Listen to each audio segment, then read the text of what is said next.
বাবা জানো, আজকে স্কুলের ম্যাডামকে আমি 1 থেকে 10 পর্যন্ত গুনে শুনাইছি। এই জন্য উনি খুশি হয়ে আমাকে চুমু খেয়েছে। তোর ম্যাডামের বাসা কই রে?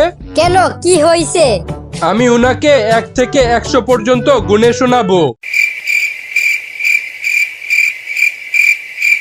মানুষ যে কত গাধা হইতে পারে সেই দিন আমি টের পাইছি।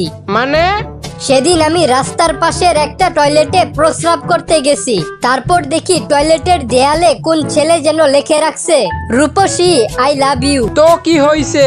আরে ছাগল, রূপসী কি কখনো ছেলেদের টয়লেটে যাবে?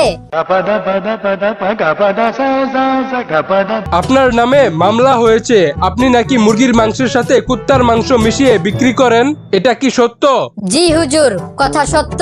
তা আপনি কতটুকু মুরগির মাংসের সাথে কতটুকু কুত্তার মাংস মিশিয়ে বিক্রি করেন? সমান সমান। মানে? একটা মুরগির সাথে একটা কুত্তা।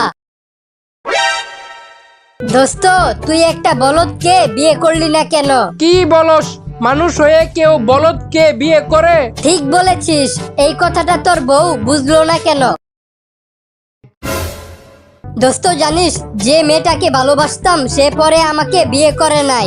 আয় হায়, কেন? তুই বলস নাই যে তোর চাচা কোটিপতি? হ্যাঁ বলছিলাম তো। তাহলে? সেজন্যই ও এখন আমার চাচি। তোমার দুর্বলতা কি?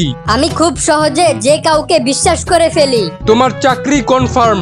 ধন্যবাদ স্যার। ধুর পাগলা, আমি তো মজা করলাম। স্যার, আমি একটা কবিতা লিখেছি, কবিতাটা পড়ে শোনাবো? ভালো কবিতা হইলে শোনা। গাড়ি কেনার টাকা নাই তাই কিনেছি হুন্ডা। বাবা বাবা। গাড়ি কেনার টাকা নাই তাই কিনেছি হুন্ডা।